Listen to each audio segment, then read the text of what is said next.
Waalaikumsalam warahmatullahi wabarakatuh. Alhamdulillah, alamin. Wassalatu wassalamu ala asyrofil anbiya'i wal mursalin wa ala alihi wa sahbihi ajma'in. Amma ba'du. Puji serta syukur kepada Allah Subhanahu wa taala yang telah memberikan kita rahmat dan hidayahnya sehingga kita dapat berkumpul di tempat yang berbahagia ini. Selawat berikan salam kepada Nabi kita, Nabi Muhammad sallallahu alaihi wasallam yang telah membawa kita dari alam jahiliyah kepada alam yang Islami yang kita rasakan saat ini. Bagaimana kabarnya Pak? Sehat semuanya? Alhamdulillah sehat. Alhamdulillah ya. Mudah-mudahan kita diberikan kesehatan.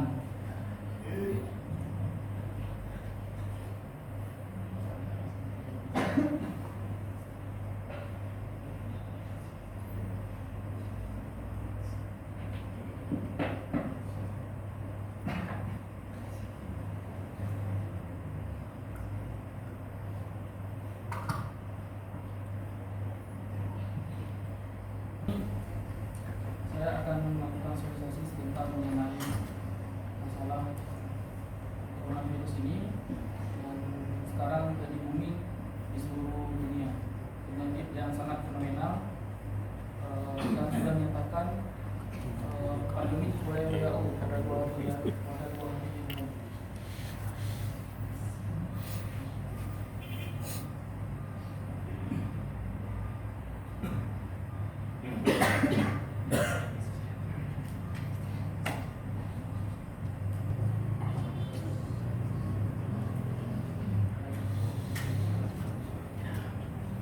Saya sedikit menjelaskan tentang perjalanan si virus corona ini yang dari pertama muncul hingga dilaporkan oleh negara kita, Indonesia, negara yang kita cintai ini.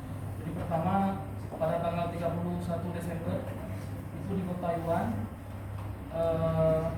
pertama dilaporkan ada 7 orang dalam kondisi kritis dan 59 kasus dengan gangguan pernapasan. Jadi ini ditemukan pada pasar, dia setelah mengunjungi pasar ekstrim. Setelah itu dia mengalami kondisi kritis.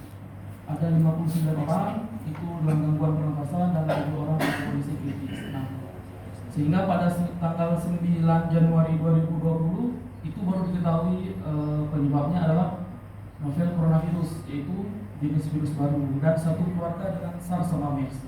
Sehingga pada tanggal 30 Januari WHO menetapkan bahwasanya ini adalah suatu penyakit yang sangat serius sehingga ditetapkan Public Health Emergency International Concern di PHEC. Dan pada tanggal 12 Februari WHO mengubah namanya dari nCoV 2019 nCoV menjadi COVID-19, yaitu Corona Disease 2019. Dan pada tanggal 20 Maret Indonesia baru mengumumkan 2 orang yang dikonfirmasi. Dan Indonesia salah satu negara yang termasuk lambat dalam penanganan kasus ini. Nah, pada tanggal 8 Maret ini WHO sudah menentukan bahwasanya penyakit ini sangat serius. Jadi statusnya yang di bawah itu WHO Risk Assessment, jadi diubah menjadi very high, semuanya dari Cina, regional dan global level. Dulunya di sini, dulunya di assessment ini dari low high ataupun high. Sekarang berubah menjadi very high. Dan ini peta sebaran kasus COVID sekarang di seluruh dunia. Ini update terakhir pada tanggal hari ini, tanggal 15 bulan 3 jam 14.33. Itu totalnya ada 150.000 orang itu yang dikonfirmasi, dan meninggal dari 5.000 orang, dan yang sehat ada 73.000 orang. Dan kasus di Indonesia ini juga update pada hari ini, ada konfirmasinya ada 96 orang, dan meninggal ada 5 orang, dan yang sembuh ada 8 orang. Dan tiap jam kasus ini akan terus bertambah. Mari kita mengenal sedikit tentang si coronavirus ini. Jadi kita sudah jelaskan tadi si si virus ini adalah dia dari keluarga besar dari virus, dan virus corona ini sifatnya zoonosis. Zoonosis itu sifatnya ditularkan antara hewan dan manusia, dan dia ini ada 4 golongan, Pak. Ada golongan apa? Alfa, beta, gamma, sama delta. Dan ada setidaknya 2 jenis coronavirus yang diketahui yang menyebabkan penyakit yang dapat menimbulkan gejala berat seperti MERS dan SARS-CoV yang terjadi di Arab dulu, ya, SARS. Dan SARS-CoV-2 inilah si coronavirus yang baru ini, yang corona disease COVID-19.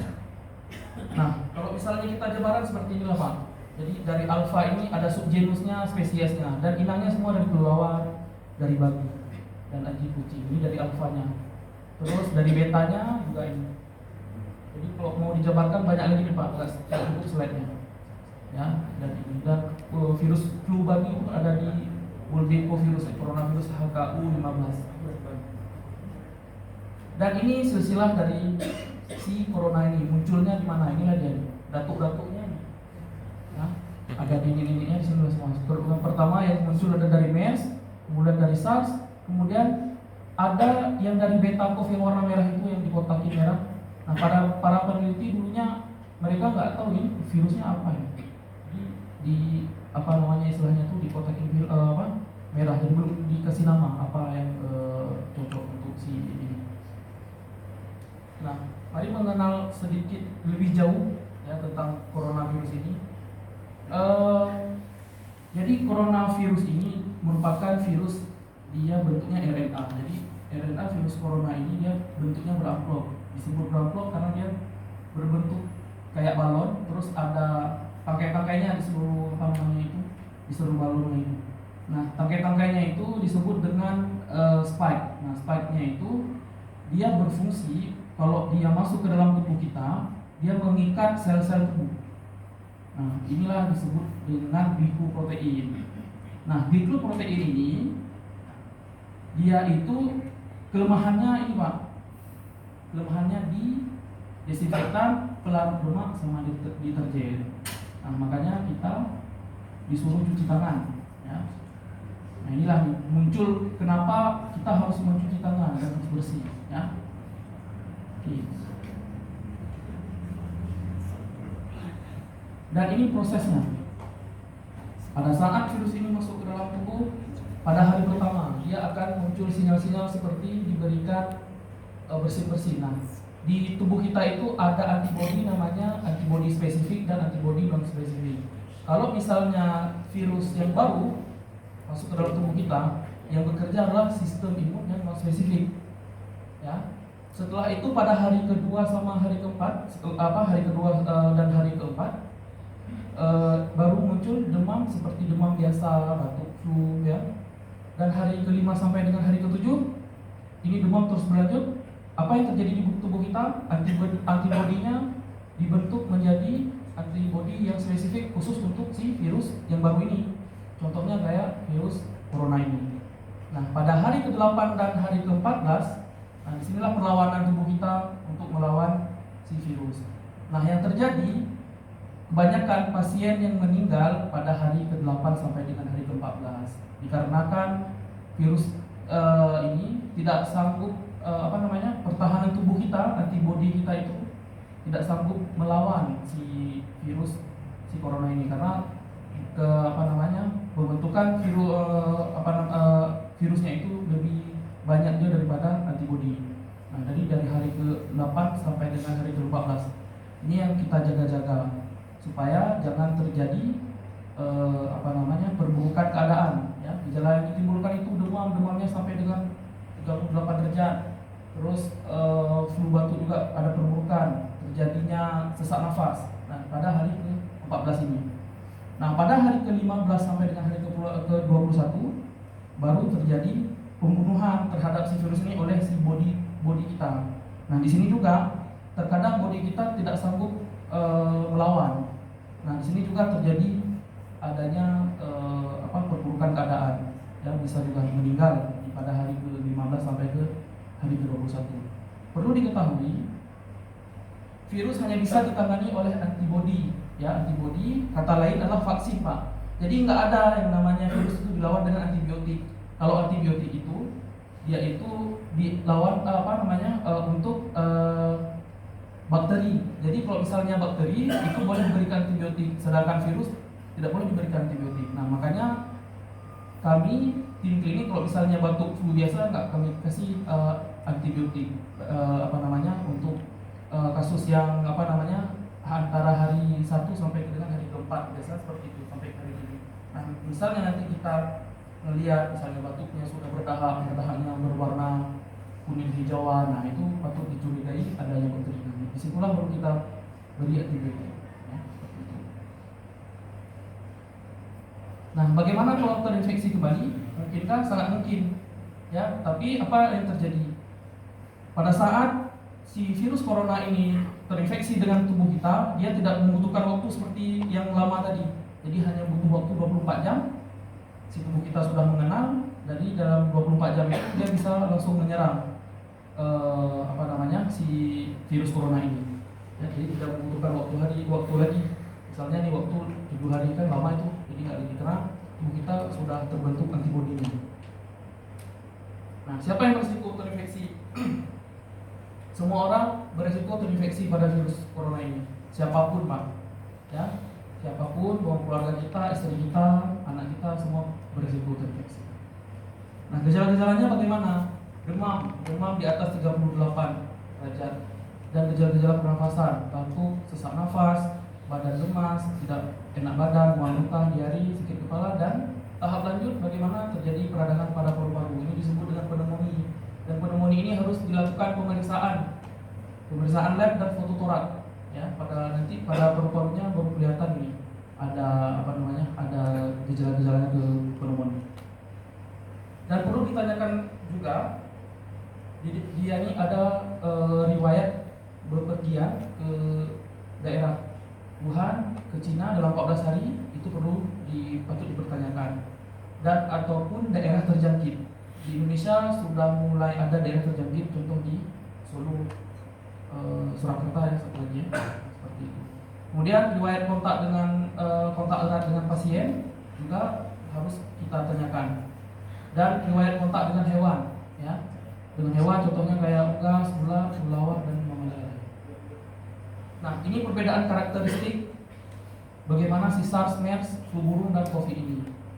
Yang jenis virus untuk famili genusnya udah kita jelaskan tadi ya. Ada Linus B, C, terus ada flu burung juga, ada COVID. Ini masuk dalam Linus B. Nah, masa inkubasinya bagaimana? Kalau si SARS, masa inkubasinya 2 sampai dengan 7 hari dan bisa dengan 10 hari. Sedangkan si MERS 2 sampai dengan 14, flu burung 25 hari, bisa sampai dengan 17 hari, sedangkan COVID rata-rata 13 hari dan 5 hari sampai dengan 13 hari.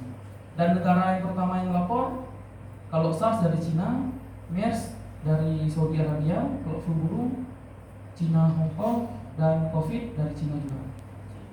Dan kalau dari hewan penularan, bagaimana dari hewan penularan? Kalau SARS dari kelelawar, kucing, kalau MERS dari unta, sedangkan flu burung dari unggas. Kalau COVID belum diketahui sampai sekarang. Tapi yang saya baca dari jurnal yang saya baca itu ada dari kelelawar dan ular katanya. Kelelawar dan ular itu yang penyebab hewan penularannya. Dan transmisinya, bagaimana transmisinya? Kalau misalnya SARS itu melalui dengan droplet, seperti kita batuk terus kita ngeluarin dahak. Nah, droplet itulah yang yang bisa terkontaminasi dengan kita. SARS, MERS juga sama, flu burung juga sama, sedangkan COVID sama. Ini kalau transmisinya hampir sama semuanya. Dan perlu diketahui juga, COVID ini bisa menular antara manusia dan manusia.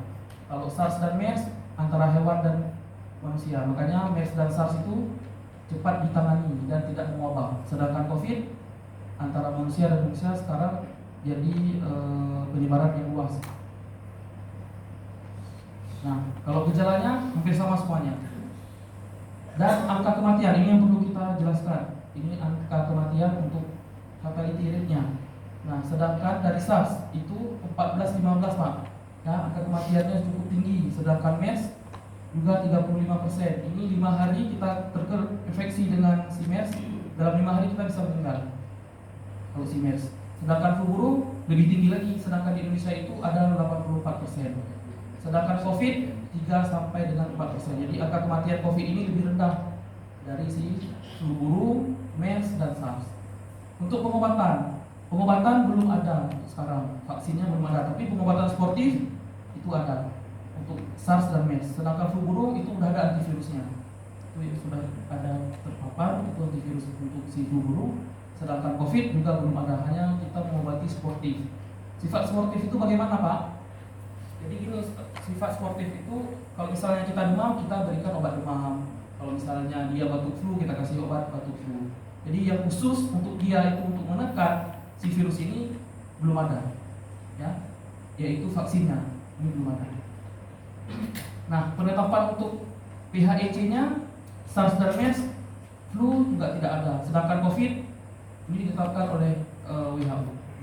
Kasus di Indonesia yang SARS MERS juga belum ada. Flu burung 2005 sampai dengan 2017 itu ada 200 kasus dengan 168 kematian. Sedangkan 96 kasus itu dikonfirmasi untuk si kasus si MERS atau si COVID.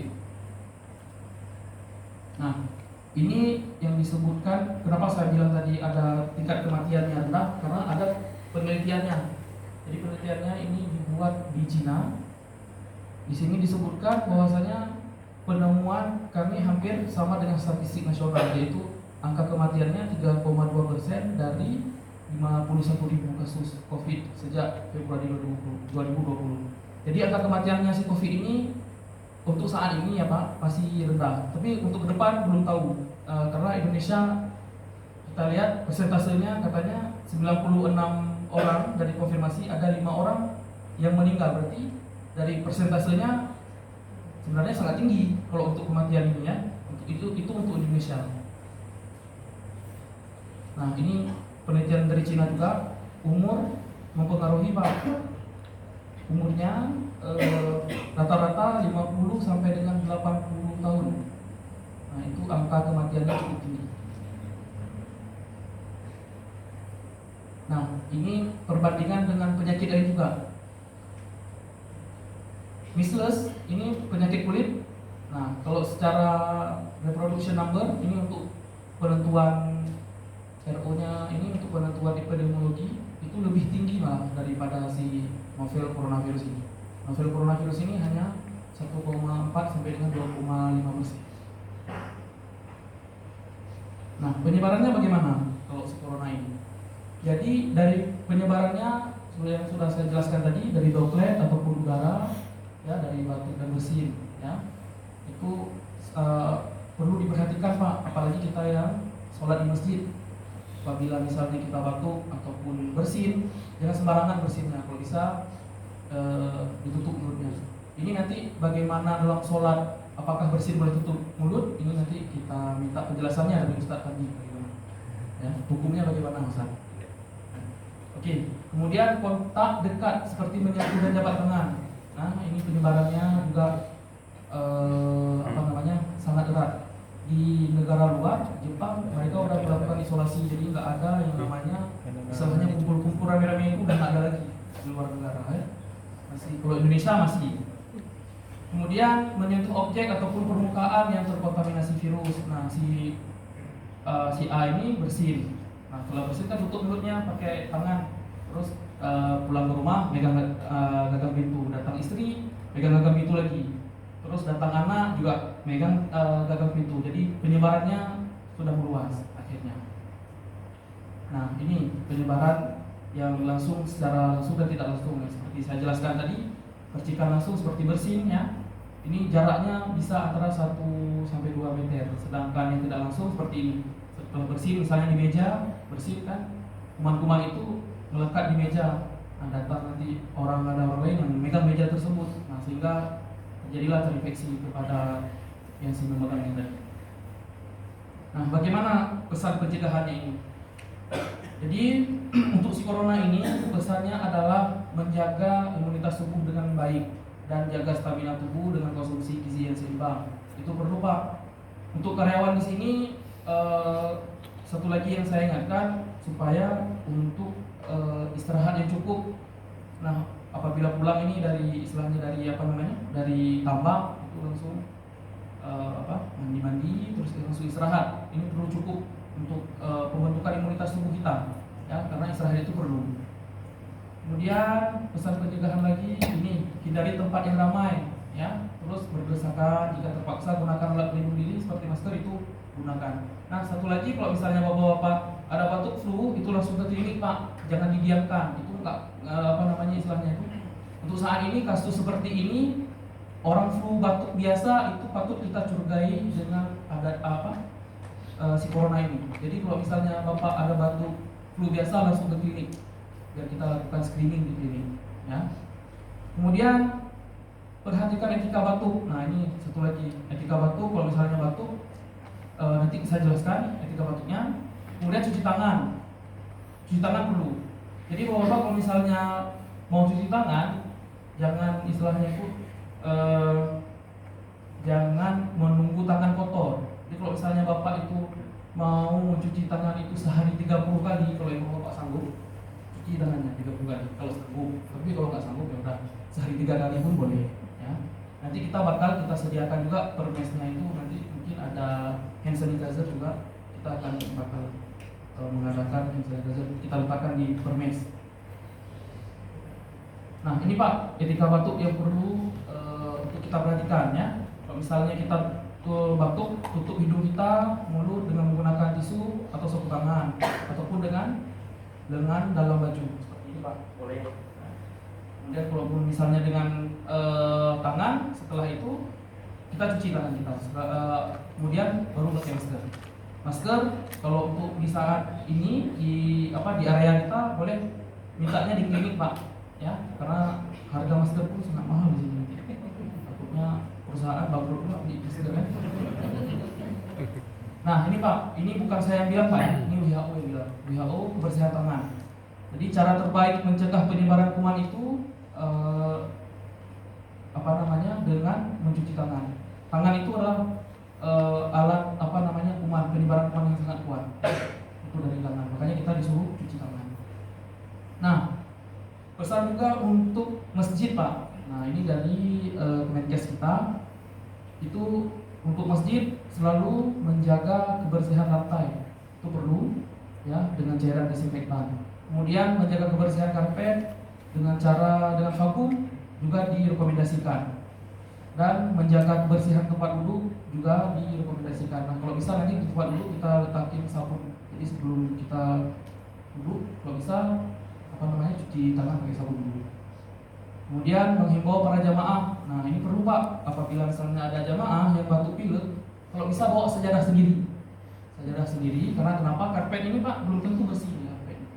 Belum tentu bersih karena kenapa? Nanti penyebarannya bisa kita pertahankan di sini.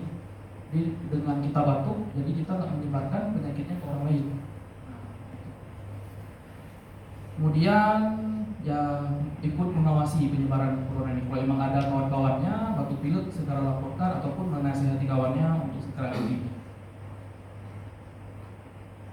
Oke, cukup ini sampai di sini. Bagaimana, Pak? Ada yang ditanyakan? Yang penting Bapak-bapak dengan virus yang sekarang yang mewabah ini, kalau bisa ya saran saya jangan banyak, tapi untuk menjaga itu harus. Jadi kalau misalnya belum ada keluarga di rumah, kalau memang ada keluhan seperti batuk, flu, itu langsung dibawa ke puskesmas ataupun layanan terdekat supaya tidak penyebaran lebih jauh. Di Korea, Pak, mereka di sana ada pemeriksaan dalam 10 menit langsung mendeteksi, dan masyarakat di sana lebih aware dengan kesehatannya. Jadi kalau misalnya mereka udah batuk flu, mereka langsung tuh datang ke tempat pemeriksaan dan disediakan oleh pemerintahnya sendiri. Jadi kalau ada batuk flu biasa, langsung mereka ngecek swab tenggorokan, dalam 10 menit langsung terdeteksi. Jadi kalau misalnya dia itu corona, langsung diisolasi sama pemerintahnya. Nah, sedangkan di Indonesia mudah-mudahan ya cepat lah, ya.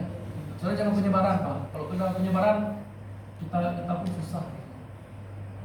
Jadi gimana, Pak? Ada yang ditanyakan tentang masalah corona ini?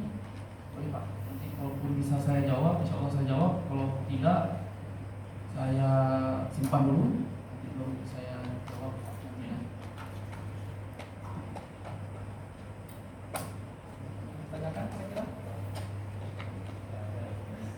Maskeran orang kan masker Oh iya, satu lagi Pak. Nah, satu lagi Pak. Untuk orang PAMA kemarin kita siap melakukan sikon dengan orang HU. Itu bakal ada dilakukan pemeriksaan di PPSU. Nanti ada form khusus, itu Bapak tolong diisi. Kalau bisa Bapak isinya itu sejujur-jujurnya ya, jangan